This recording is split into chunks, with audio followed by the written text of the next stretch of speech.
Girassol Jornal, sexta-feira, boa noite, bem-vindos. Novos desenvolvimentos sobre as detenções na Administração-Geral Tributária, na sequência do escândalo financeiro que lesou o Estado em 7 mil milhões de kwanzas. A Niesa denuncia água de mesa e medicamentos são os produtos mais falsificados e comercializados de forma ilegal no mercado. Surto de cólera no país, já são 54 as pessoas que perderam a vida até o momento. O Presidente da República autorizou despesa na ordem dos 15 milhões de dólares para a compra de químicos destinados ao tratamento de água para o consumo. União Africana, Presidente João Lourenço enaltece a importância do 31 de janeiro, Dia da Paz e Reconciliação de África. Kivu do Norte, RDC, bombas atingiram pelo menos 2 locais de abrigo desde o início da ofensiva do M23. Reportagem da semana. Mercado da indústria têxtil em Angola, desafios e passos para o progresso. É o Girassol Jornal, que acontece também com o melhor do desporto. Bem-vindos.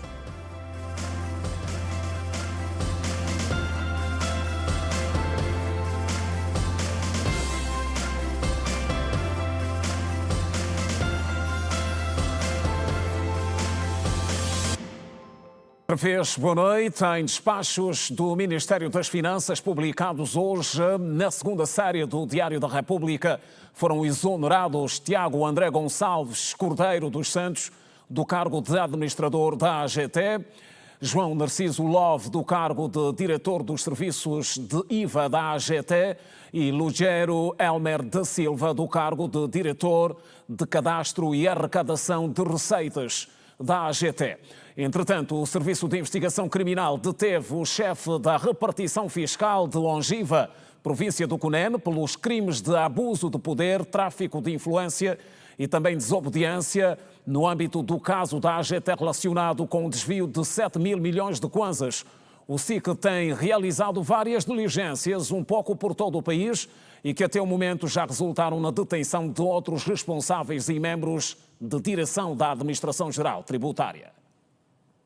Na sequência investigativa relacionada ao processo crime do caso da AGT, dos 7 mil milhões de kwanzas, o Serviço de Investigação Criminal deteve mais um indivíduo. Desta vez, foi o chefe da repartição fiscal de Longiva, província do Cunene, pelos crimes de abuso de poder, tráfico de influência e também desobediência, informou o porta-voz do SIC-Geral, Manuel Alaiua. Neste momento, a nível de Luanda, decorrem outras ações, na sequência do caso 7 mil milhões, e o SIC, a breve trecho, poderá apresentar outros resultados ligados a esta matéria.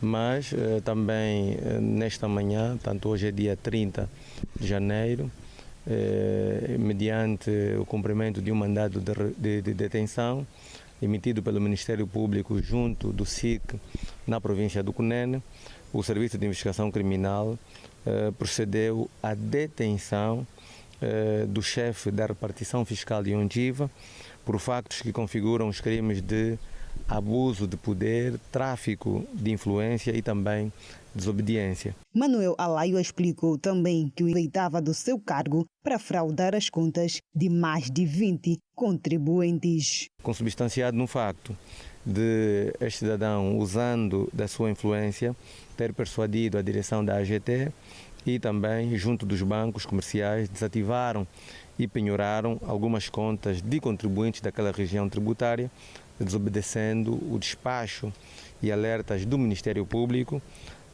remetidos às instituições financeiras visadas. A referir que, no quadro das atribuições da 6ª Região Tributária da AGT, no âmbito da fiscalização interna dos contribuintes faltosos, viram cativadas contas bancárias de mais de 20 contribuintes, maioritariamente em empreiteiros de obras públicas. Segundo o SIC, o caso terá levado à realização do encontro entre a governadora do Cunene, associações dos empresários locais da AGT, a PGR e outras entidades públicas. Nesta edição do Girassol Jornal, recordamos casos de reclamações da classe empresarial, sobretudo na região sul do país, e que são movidas por alegados excessos e irregularidades que têm sido cometidas por alguns agentes da Administração-Geral Tributária durante os atos de atuação.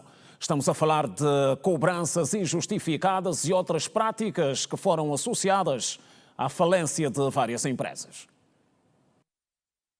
A detenção do chefe da repartição fiscal de Ondjiva, província do Cunene, pelos crimes de abuso de poder, tráfico de influência e também desobediência pelo Serviço de Investigação Criminal, teve como uma das causas a greve dos empresários na província do Cunene, que resultou na perda de mais de 220 postos de emprego, uma greve que durou 48 horas, cuja primeira fase terminou na última sexta-feira do mês de outubro do ano passado, segundo fez saber o presidente da Associação dos Empresários do Cunene, Orlando Chiwelekeni. A instituição pública AGT está a destruir-nos enquanto classe empresarial e entendemos nós que precisamos aqui também chamar alguma atenção a quem governa, a quem dirige esta instituição, que precisa ponderar principalmente as suas leis e também aqui a Assembleia e todos os órgãos de soberania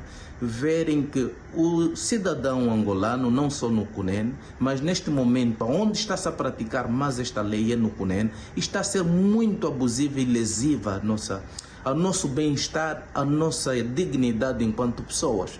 Então, e é por isso que estamos a convocar, ou por isso é que convocamos esta primeira paragem. Este é um daqueles comportamentos de quem diz, olha, não digas nada.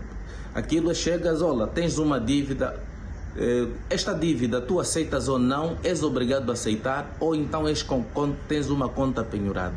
A Associação dos Empresários da província do Cunene suspendeu todas as atividades comerciais e laborais.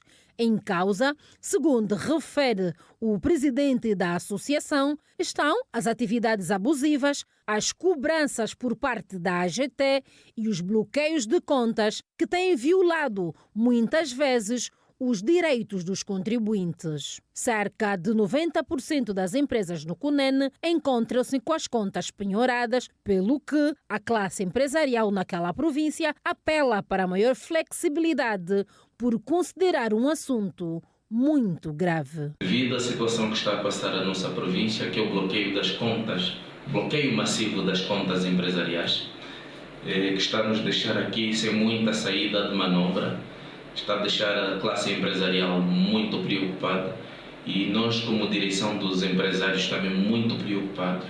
Estamos a ver aqui também o desemprego, não se chamaria de desemprego, mas a delinquência, porque a falta destas vagas vai significar aqui coisas negativas, porque a verdade é que a juventude que está nessas empresas alguma coisa tem que fazer depois, tem que para se alimentar ou para alimentar as suas famílias.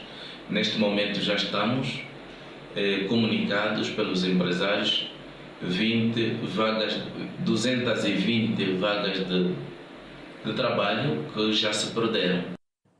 E continuamos na senda do escândalo financeiro na Administração Geral Tributária. Seguimos para a conversa com o Dr. Júlio Lopes, é fiscalista. Muito boa noite, bem-vindo ao Girassol Jornal. Obrigado. Ora bem, e vamos olhar para essa questão do IVA, não é? O IVA que está na base deste escândalo financeiro que se vive na Administração Geral Tributária. Como é que funciona o IVA e qual é o seu papel na economia? Muito bem, este imposto, vamos decifrar o que significa IVA. IVA é o imposto sobre valor acrescentado. Pois. Com certeza, a sua intenção ao ser implementado tem aqui um propósito. Okay? É que a nossa economia é muito informal, então vamos sair de uma economia informal para uma economia formal. Okay? O IVA exige das empresas, dos empresários, das entidades, que submetam então as declarações eletronicamente. Pois. É necessário que tenham um sistema de faturação. Okay? Agora, como é que funciona este imposto? Este imposto funciona, no entanto, fazendo uma tributação generalizada do consumo. Okay? Quer aqui as transmissões de bens, as prestações de serviços e mesmo na importação. Então, este é o funcionamento, é um imposto que teve aqui uma disciplina nova, ok? E que vamos aqui abordar mais alguns aspectos em maior detalhe. Há possibilidades de um produto ter o IVA multiplicado em toda a cadeia, por exemplo? Pronto, aqui dizer se é multiplicado não é bem assim, porque o IVA vem substituir, no entanto, o imposto de consumo. Pois. O imposto de consumo, aquele imposto tinha efeito cascata, ele, no entanto, tributava sobre ele mesmo, mas não acontece com o IVA. O IVA não é para tributar sobre ele mesmo. Porquê? Porque no IVA tem uma característica muito importante, que é o método de crédito de imposto, permite que o contribuinte, né, possa reaver, veja, atenção, a empresa que está a adquirir suporta um IVA, ele pode deduzir esse IVA na sua declaração, pode recuperá-lo, o que faz com que haja uma certa neutralidade.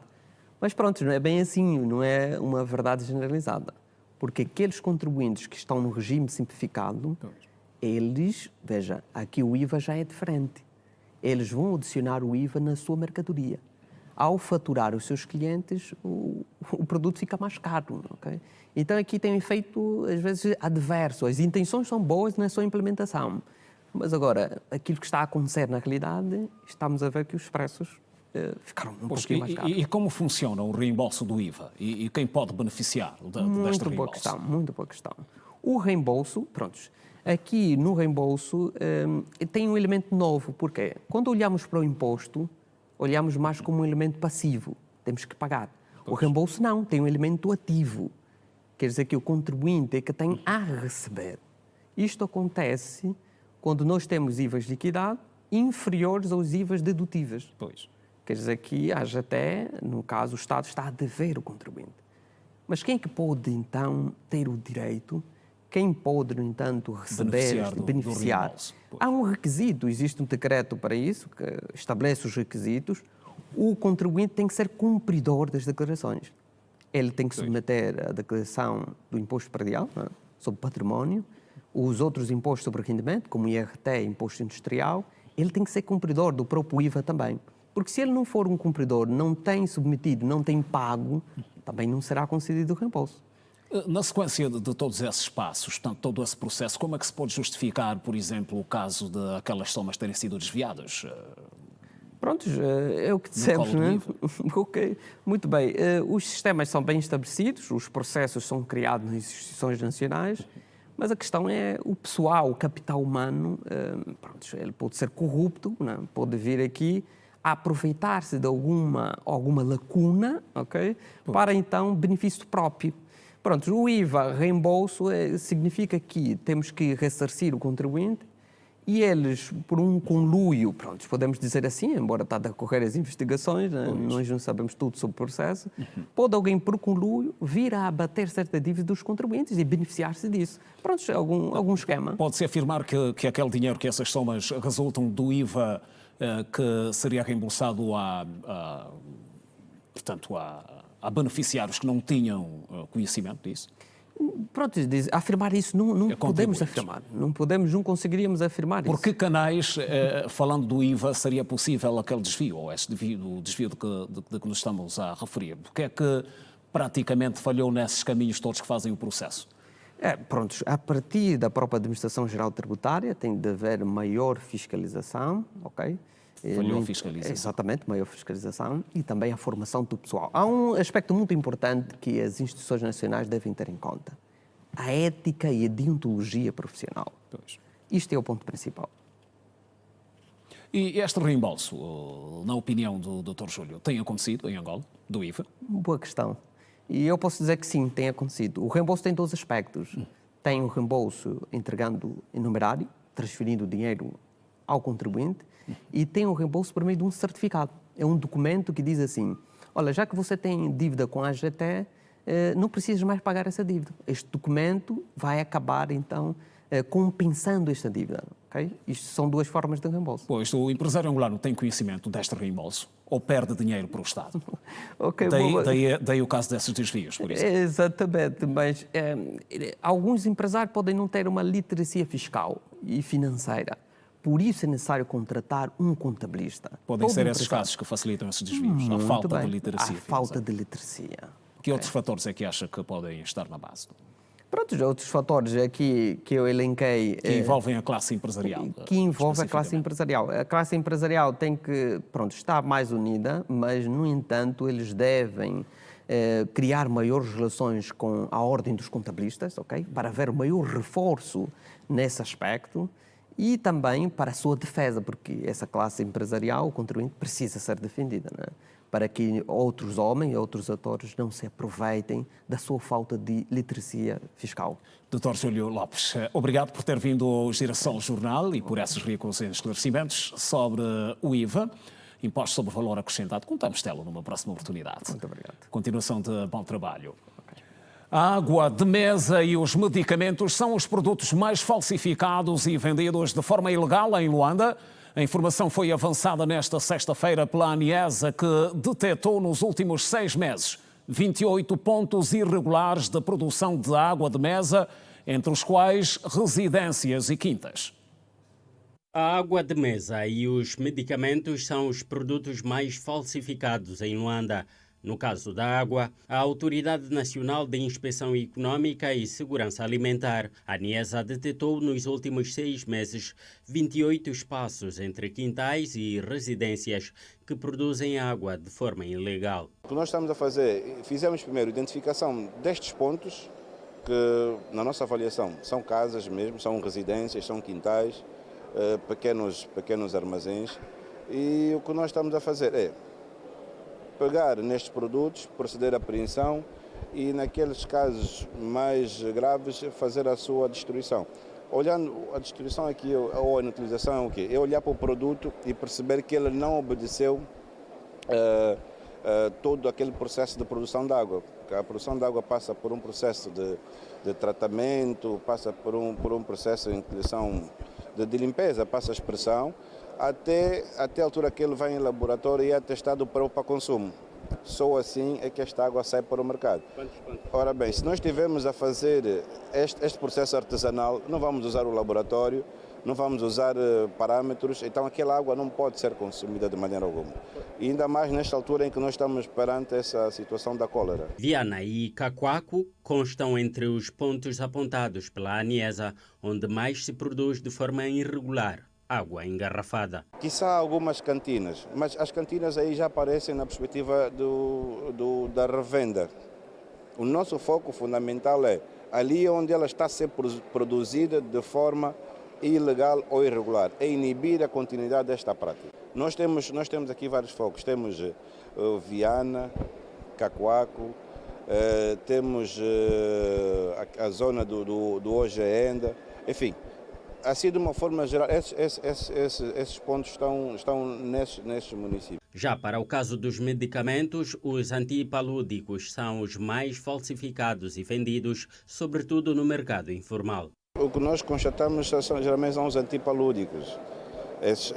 Pensamos que, pelo facto de ser o de maior consumo, há aí uma maior apetência na sua contrafação. Os produtos que são colocados à disposição dos consumidores, eles devem ter qualidade absoluta para o seu consumo, bem como deve obedecer aos critérios e às normas internacionais, né, que têm a ver com a forma de produzir e a sua forma também de acondicionamento. Estes dados foram avançados nesta sexta-feira à margem da mesa redonda sobre a importância dos selos fiscais na proteção da saúde e no combate à falsificação.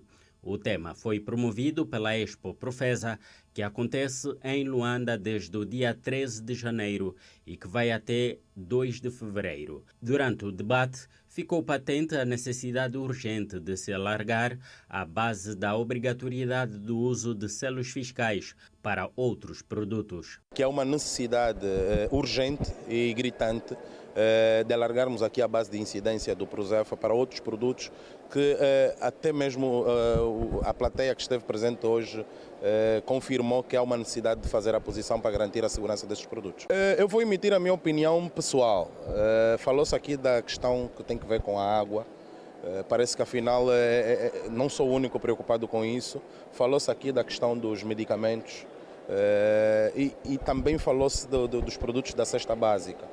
Eu acho que, na minha opinião, são os produtos que devem começar já a ser selados para garantir a segurança destes produtos. Após a implementação dos selos fiscais de alta segurança, a AGT afirma registrar crescimento na arrecadação de receitas. O resultado do estudo que foi feito após os seus primeiros 6 meses.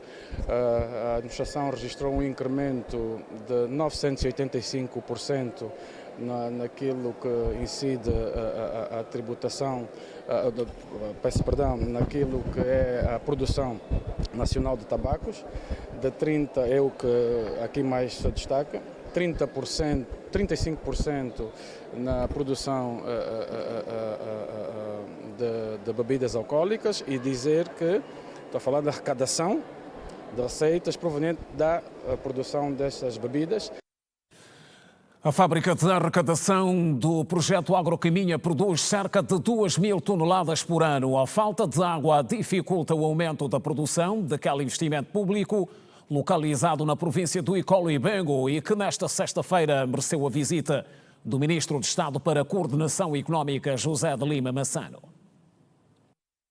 Com uma área total de aproximadamente 5.000 hectares, o projeto agroindustrial da Quiminha figura-se num investimento público que pode ser essencial para a produção nacional. O Ministro de Estado para a Coordenação Económica efetuou uma visita àquele projeto público, onde foi informado sobre o grande desafio para a pouca produção anual. O tema principal é a água. Não temos água, ou não há água suficiente para explorarmos os campos. Vai havendo alguma produção, como temos condição de observar, mas muito aquém das capacidades que estão aqui instaladas e dos investimentos que também foram aqui já realizados. Então, o propósito desta visita é ajudarmos a gestão a superar estas dificuldades e termos esta infraestrutura produtiva a servir o país. Caso seja solucionada a questão da água, a agroindústria da Quiminha poderá sair das 2.000 toneladas que atualmente produz para 25.000 toneladas de produtos diversos. Essa capacidade de adoção de água para as fazendas, a capacidade instalada desse projeto permite anualmente estar a pôr no mercado cerca de 25.000 toneladas de produtos diversos. Então, agradecemos essa visita e esperamos que as promessas que foram aqui feitas sejam cumpridas, por forma que a médio prazo consigamos repor a capacidade produtiva do projeto. Um outro ponto que também esteve na agenda de trabalho de José de Lima Massano é o entreposto aduaneiro, centro logístico e conservação de produtos do campo. Como não podia deixar de ser, o governo está preocupado com a produção nacional, mas também está preocupado com os mecanismos que permitam que essa produção chegue ao consumidor final a preço justo, com estabilidade e com fornecimento constante. E, portanto, o outro grande instrumento que nós temos enquanto governo para participar deste processo é o Entreposto, que é uma empresa pública e que faz a gestão da reserva estratégica alimentar. E, portanto, nada melhor do que concluirmos este programa de hoje com a visita ao Entreposto e, portanto, para percebermos o estado de preparação que temos do ponto de vista físico, material, para dar continuidade a esse grande objetivo do governo, que é a segurança alimentar, alimento de qualidade, a preço justo e com fornecimento estável e constante para a nossa população. O Ministro de Estado para a Coordenação Económica constata condições de funcionamento do projeto agroindustrial da Quiminha e entreposto aduaneiro. Cólera no país. Soluções para controlar o surto. Em destaque.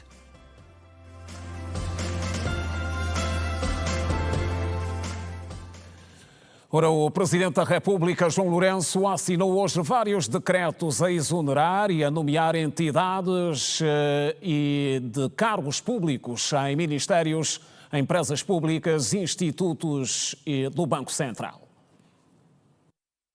Usando das prerrogativas que lhe confere a Constituição, o Presidente da República exonerou do cargo de Secretário de Estado para as Telecomunicações e Tecnologias de Informação, Pascoal Borges Alé Fernandes, do cargo de Secretário de Estado para o Turismo, Hélder Jonas Leonardo Marcelino, do cargo de Vice-Governador da Província do Mochico para o setor político, social e económico, Vítor da Silva. Do cargo de vice-governador da província do Ambo para os Serviços Técnicos e Infraestruturas, Elmano Inácio Herculano Francisco. Do cargo de vice-governador da província do Bié para os Serviços Técnicos e Infraestruturas, Edgar Marcelino dos Santos Hilário. Do cargo de administrador não executivo do Conselho de Administração do Banco Nacional de Angola, Álvaro Teixeira Costa Fernão. No mesmo decreto, foi dado por findo o mandato de Ângelo Miguel Buta João como administrador executivo do Conselho de Administração do Instituto Angolano das Comunicações INACOM. O presidente João Lourenço nomeou, entretanto, o cargo de Procurador-Geral Adjunto da República as seguintes individualidades: Africano dos Santos Gamboa, Agostinho Capapelo Calukembe, Astragildo João Pedro Culolo,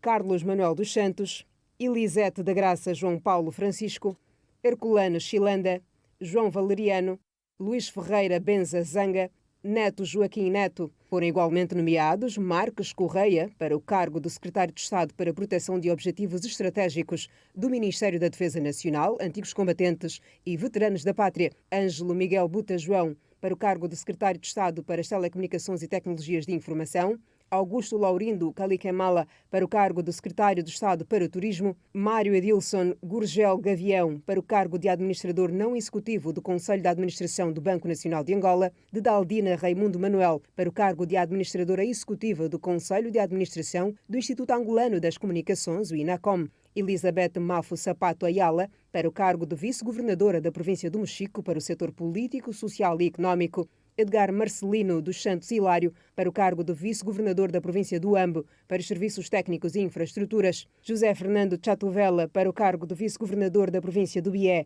para os Serviços Técnicos e Infraestruturas, Helena Lourenço Ximena para o cargo de vice-governadora da província do Cubango para o setor político, social e económico, João Bonifácio Caçanga para o cargo de vice-governador da província do Cubango para os Serviços Técnicos e Infraestruturas, Agostinho Pedro António para o cargo de vice-governador da província de Icolibengo para o setor político, social e económico, Zenilda Leila do Amaral Mandinga para o cargo de vice-governadora da província de Icolibengo para os Serviços Técnicos e Infraestruturas, André Zingancula para o cargo de vice-governador da província do Cuando para o setor político, social e económico, Cláudio Osvaldo da Glória Nunda Muongo para o cargo de vice-governador da província do Cuando para os Serviços Técnicos e Infraestruturas, Pedro Camilo da Costa Supula para o cargo de vice-governador da província do Mochico Leste para o setor político, social e económico, Mário Anderson Matupa para o cargo de vice-governador da província do Mochico Leste para os Serviços Técnicos e Infraestruturas.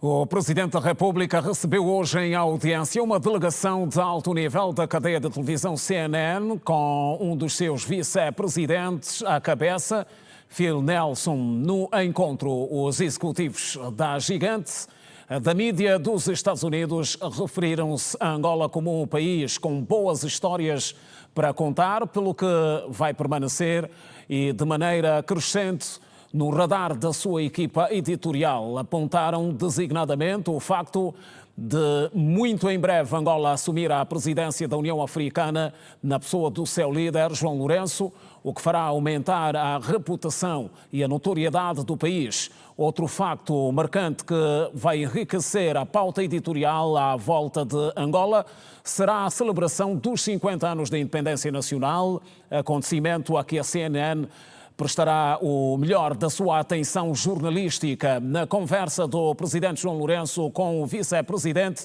da CNN, entre vários aspectos, não deixou de ser abordada a possibilidade de um dia ser criada a CNN Angola, com estúdios e emissões a partir do território nacional. O Presidente da República aprovou uma despesa em kwanzas equivalente a 15 milhões de dólares norte-americanos para a compra de produtos químicos necessários ao tratamento da água para o consumo humano. Nas últimas horas, segundo a atualização mais recente do Ministério da Saúde, o país reportou 92 novos casos de cólera, com o registro de 3 óbitos. Zaire e Kwanza Norte entram para as estatísticas das províncias com casos da doença. Dos 92 casos reportados, 48 foram registados em Luanda, 38 na província do Bengo e 4 no Icolo e Bengo. O Kwanza Norte tem um caso, assim como a província do Zaire, com um caso. Portanto, estão internadas neste momento 185 pessoas desde o início do surto. Foi reportado um total cumulativo de 1.362 casos, 893 na província de Luanda, 239 no Bengo, 229 no Icole e Bengo e 4 na província do Embu, 3 em Malange, 2 na Huila e 1 no Kwanza Norte e ainda 1 no Zaire. 54 pessoas perderam a vida, das quais 35 em Luanda e 12 na província do Bengo e ainda 7 na província do Icole e Bengo. Dados que o Ministério da Saúde deve atualizar a qualquer momento. Assinala-se hoje o Dia da Paz e Reconciliação da África. A data foi enaltecida pelo Presidente da República, João Lourenço, que falava na qualidade de campeão da paz e reconciliação da União Africana na reunião do Conselho de Paz e Segurança da União Africana, que decorreu nesta sexta-feira em formato virtual. Alusivo à data, o Presidente da República, João Lourenço, na qualidade de campeão da paz e reconciliação da União Africana, deixou patente que os desafios mais complexos do continente africano passam pela resolução dos conflitos armados que condicionam o desenvolvimento e o bem-estar das populações.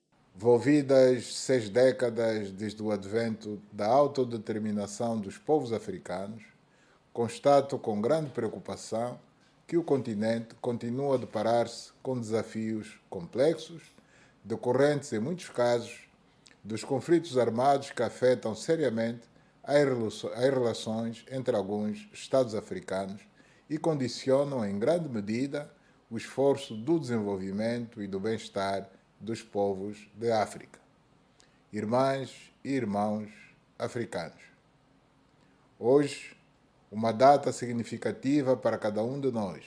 Deixo a todos um apelo a que façamos uma reflexão sobre o caminho que percorremos até aqui, os precalços que tivemos que ultrapassar e os desafios que continuamos a ter de enfrentar para que nos concentremos num amplo e genuíno esforço a ser empreendido por cada africano individual e coletivamente, no sentido de nos mobilizarmos para, em conjunto com as forças vivas das nossas nações e com os líderes que as conduzem, colocarmos de lado as nossas diferenças e transformá-las na nossa maior força para que entre nós construamos o caminho que nos conduz à paz, à estabilidade e à segurança.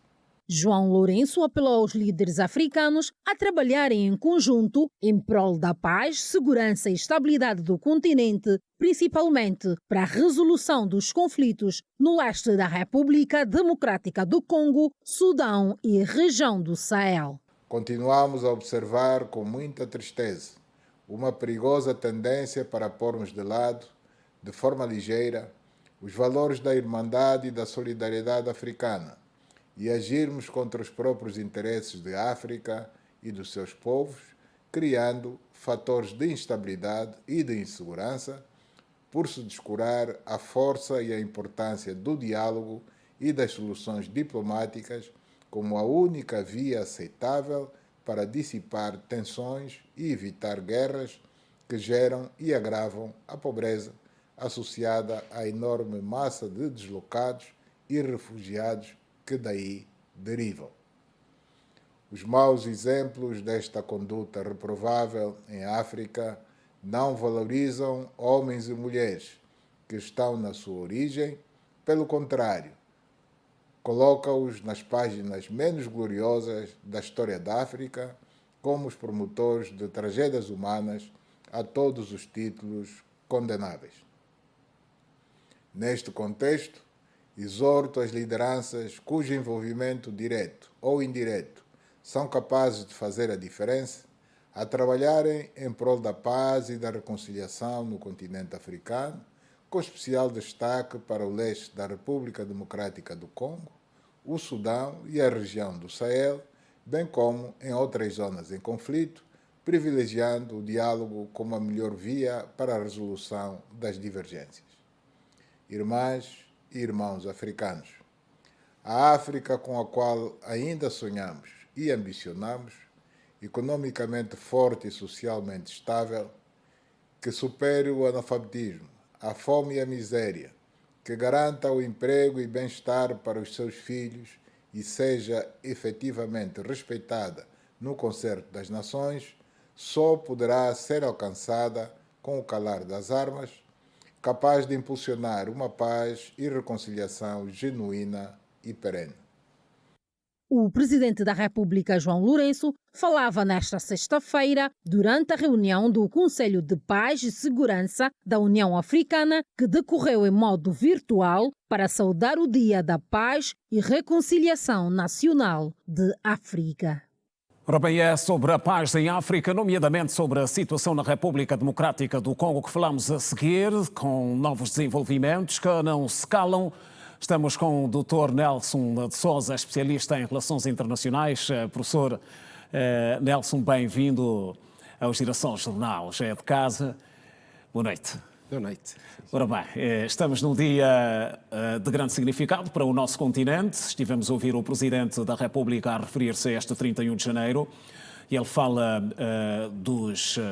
do continente e da importância que se tem de preservar a paz. Como é que olha para aquela que foi a mensagem do Presidente alusiva a este 31 de janeiro? Bem, esta é uma mensagem entendida, mas não uma mensagem percebida.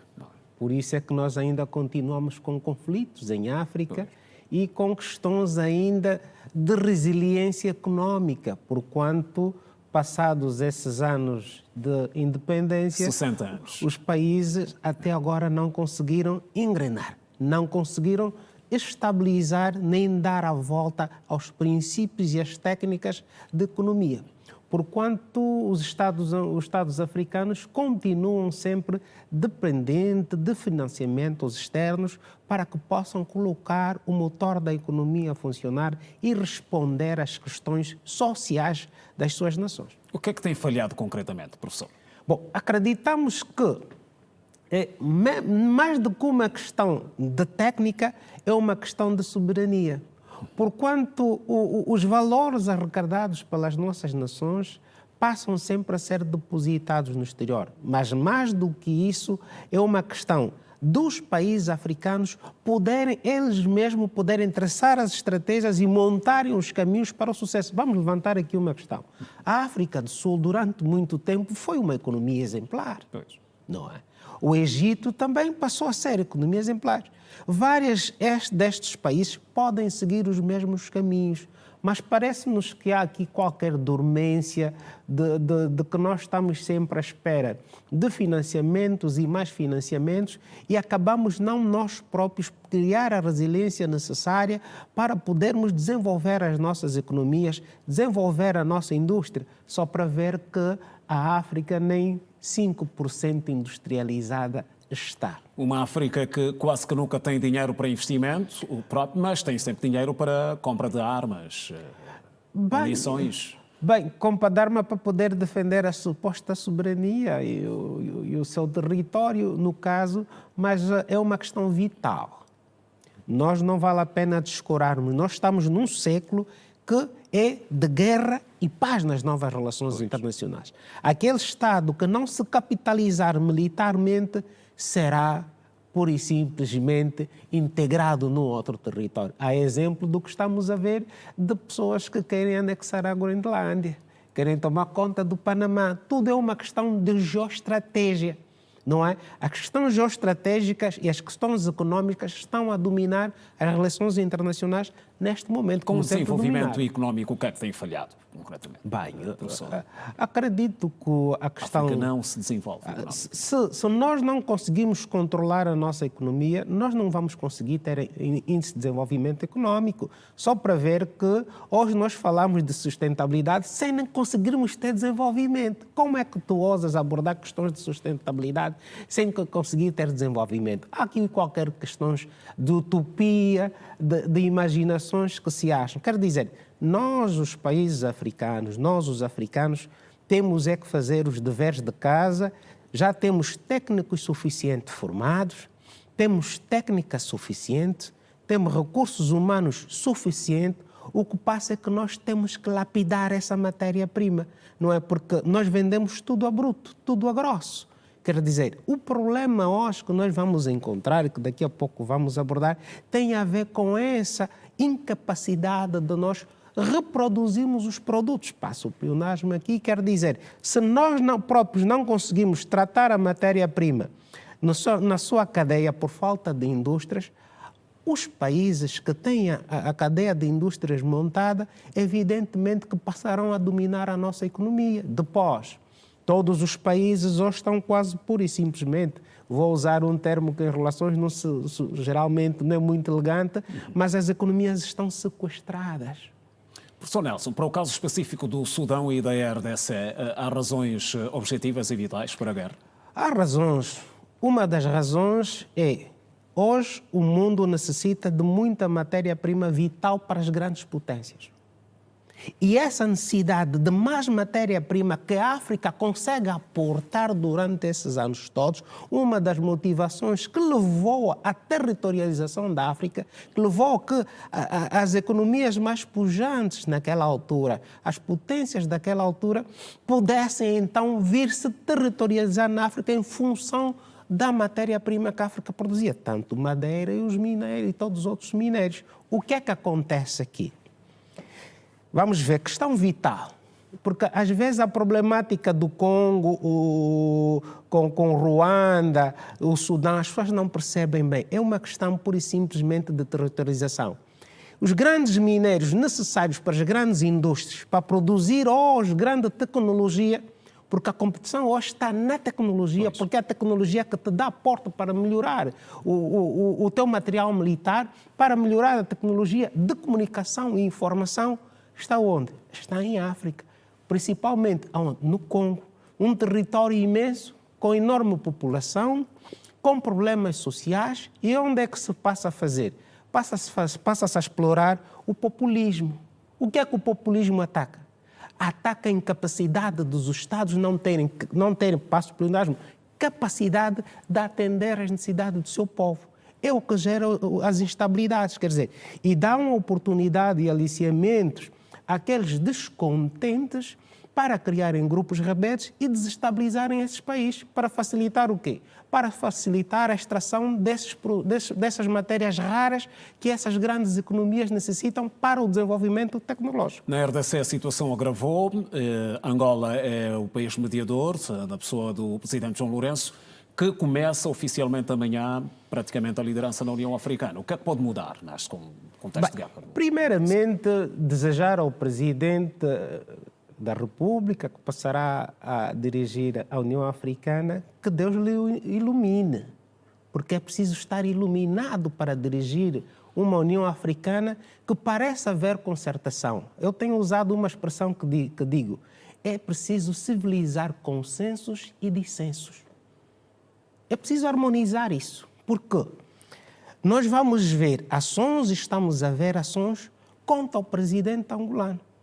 Recebemos um recado agora do comandante do M23 ameaçando Angola. E o nosso presidente, me parece, tenho a percepção de que o título de campeão da paz tem estado a pesar aos ombros do presidente, porque nós estamos aqui a lidar primeiramente com dois fatores. Um ator simétrico, ou dois atores simétricos, que são dois Estados, o Congo e o Ruanda. Temos um ator assimétrico, que é o M23, e voltamos a ter um outro ator que é dissimétrico, porque o Ruanda faz uma ação de dissimetria, como Estado e como rebelde, quer dizer, apoiando o M23. Dizíamos nós nas outras intervenções, tanto as outras cadeias televisivas e de rádio, que chamávamos a atenção que essa paragem da guerra para poder dialogar e encontrar os caminhos da paz era pura e simplesmente para quem não compreende os fenómenos e as exigências que o M23 tem. O M23 quer território para ele poder gerir o Congo.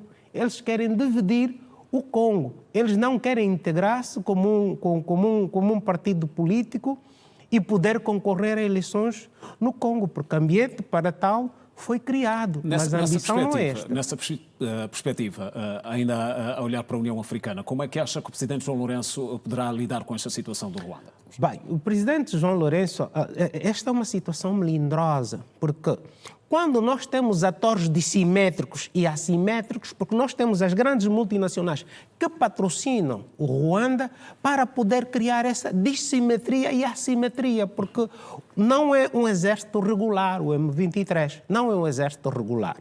E então, nestes patamares, o presidente da União Africana deverá encontrar os atores que possam poder trabalhar no nível estratégico, para poder, dentro do nível estratégico, atuar no vários patamares. O patamar estratégico, o patamar tático e o patamar operacional, porque é uma questão de operacionalidade hoje no Congo. Vamos interpretar o que é que está a acontecer agora.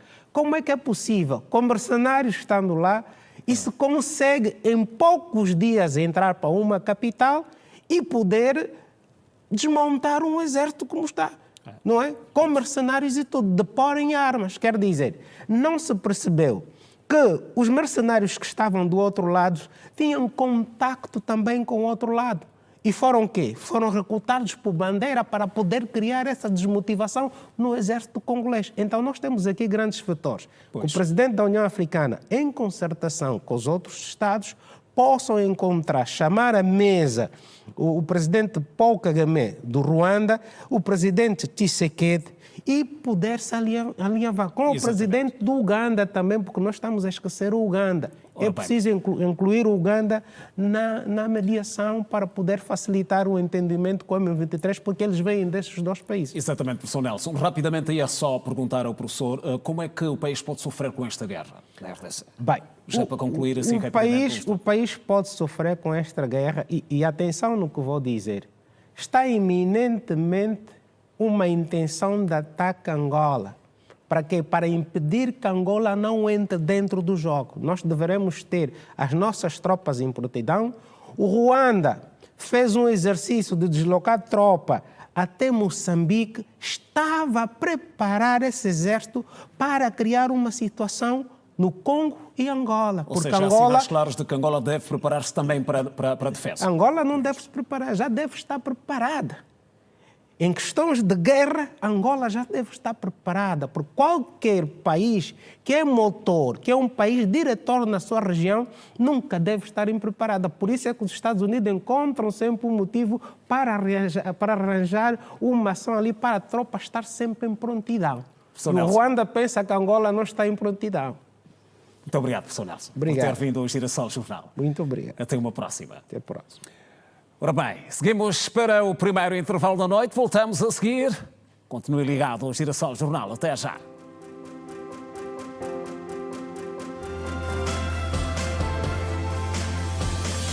Girassol Jornal nota já na ponta final. Continuam as operações judiciárias na AGT relacionadas com o caso dos 7 mil milhões de kwanzas.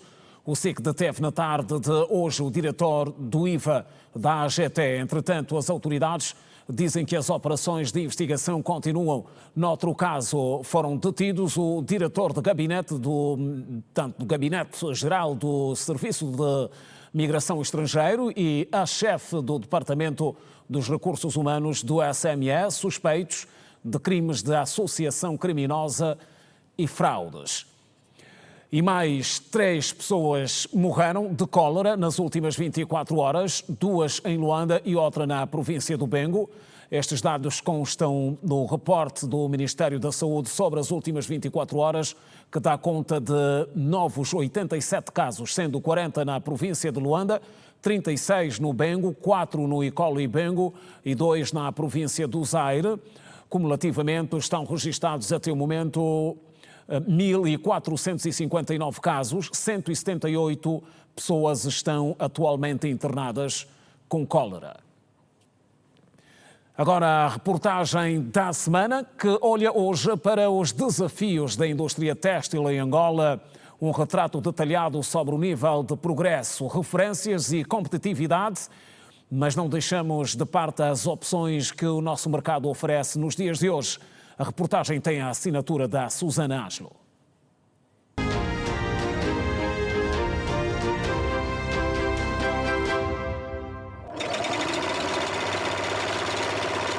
Eu é que ia atrás de pessoas para ter. Eu pedia mesmo, amigos, por favor, me dão uma peça de pano.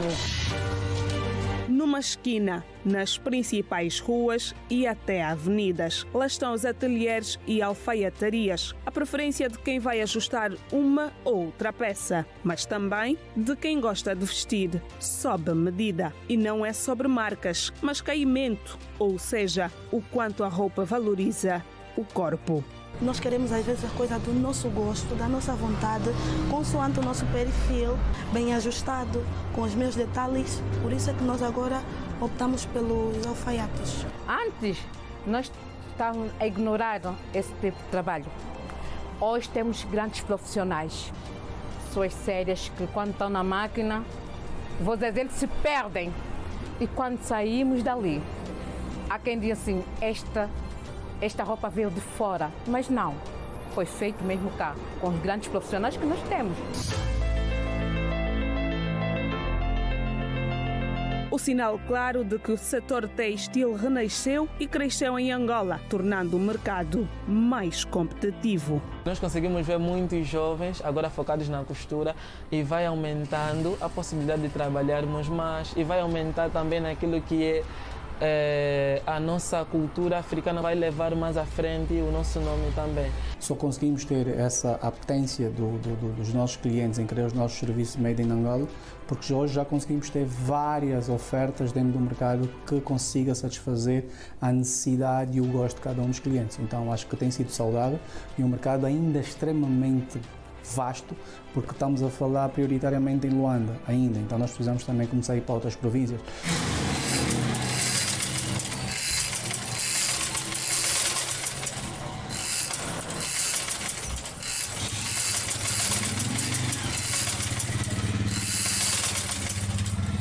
Em 2023, os níveis de produção rondaram os 16 milhões de peças, um aumento se comparado aos níveis anteriores, com um crescimento de 89%. Entretanto, o setor ainda enfrenta muitos desafios, com destaque para a disponibilidade da moeda estrangeira para aquisição de matéria-prima no exterior.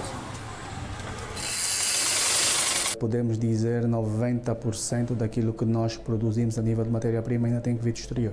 Se tivermos a trabalhar naquilo que são as cores padrão, a qualidade padrão mínima que é vendida em Angola, sim. Hoje em dia posso dizer que já conseguimos ter alguns insumos aqui dentro e com alguma qualidade. Mas se nós depois partimos para a área de alfaiataria, certamente nós ainda não temos ainda nenhum fornecedor com produção local para poder dar resposta a esse setor. Todo mundo queria utilizar minimate, cetim inglês, linho, que aqui nós temos em Sarginha, mas já agora tornou-se uma preocupação porque quase o que nós temos aqui não é o que o pessoal quer, ou o cliente quer. Agora queremos rendas nigerianas, agora queremos tecidos masculinos com mais estampas, aquele xadrez e muito mais.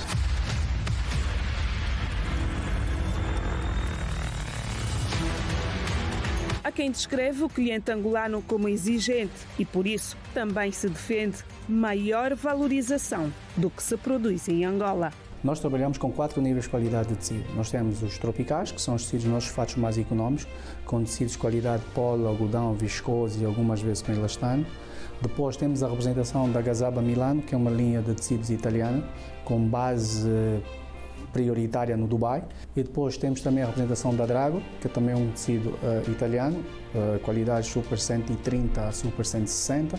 E também somos representantes dos tecidos da Dormeiro. Então isso depende muito daquilo que o cliente pretende ou está disposto a investir a nível de qualidade. Extremamente exigente, extremamente vaidoso, extremamente consumidor. Que isto tem sido uma mais-valia também para o mercado e tem aberto aqui algumas portas. Você dá a mão de obra por algo que você sabe que vai te levar muito tempo, vestidos apedrados e muito mais. E já fica a reclamar só por conta da tua idade, só por conta de ser um angolano talvez a fazer. Porque se ela for lá no exterior, não vai reclamar assim, não valoriza. Poderiam pagar mais ou podiam pagar mais por conta do esforço que a gente faz, o tempo que a gente faz para confeccionar uma roupa.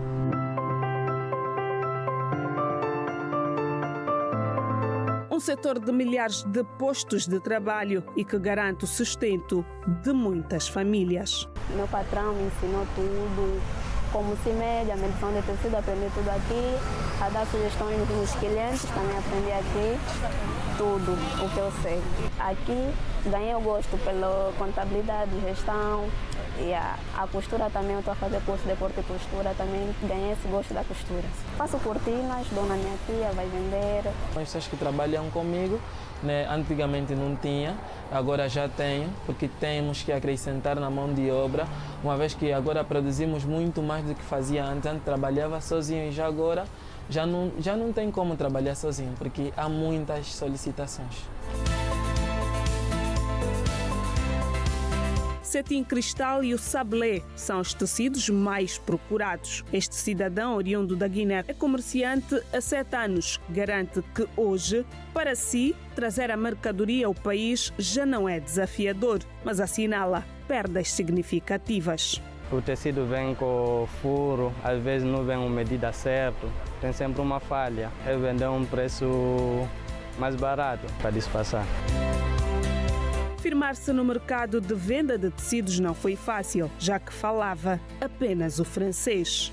Eu conhecia o tecido corte, conhecia o tecido cristal, conhecia a minimate, conhecia a sarginha, conhecia também sarja.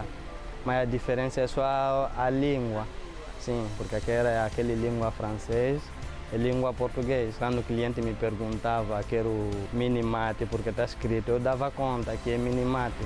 Foi aos 14 anos, como quem não quer nada, que Teófilo Kiala aprendeu a dominar a tesoura e os mais variados tipos de tecido. Mas para se chegar a este nível, foi preciso o empurrão da família. O seu trabalho conquistou o país e também as redes sociais. Hoje, Teófilo veste, inclusive, influencers digitais. Ganhei mais responsabilidade, porque antigamente era você faz para ter que comercializar sem pedido de nenhum cliente, e isso quase que não nos faz crescer assim tanto. Quando vem um cliente com um modelo, torna-se mais desafiador e de certeza que tu ficas mais profissional ainda, porque o cliente quer exatamente como na imagem. Então, foi mudando bastante, porque tive que ter mais exigência mesmo em estudar mais sobre a costura para acertar no modelo e ter certeza do que estava a fazer para surpreender o cliente. O setor têxtil está em constante evolução e por isso fica para trás quem não se reinventa. Agora tem muito tipo de tecido que usam para casamento, para fazer fato. Então está sempre crescendo, então nós também estamos evoluindo dentro daquilo. Nós acabamos de ter a necessidade de ter sapatos porque nós começamos a vestir muitos noivos e percebemos que havia uma necessidade de gritante de sapatos com alguma qualidade e sapatos certos para a cerimónia. Aí surgiu a ideia de nós montarmos a nossa própria marca de sapato, que é a Escurchus.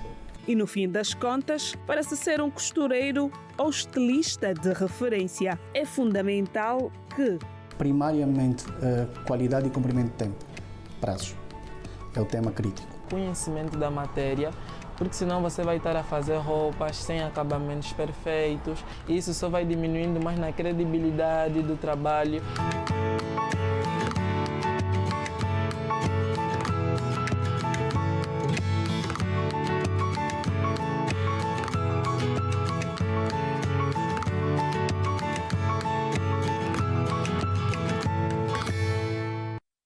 E assim foi o Girassol Jornal, edição de sexta-feira. Boa noite, passe bem.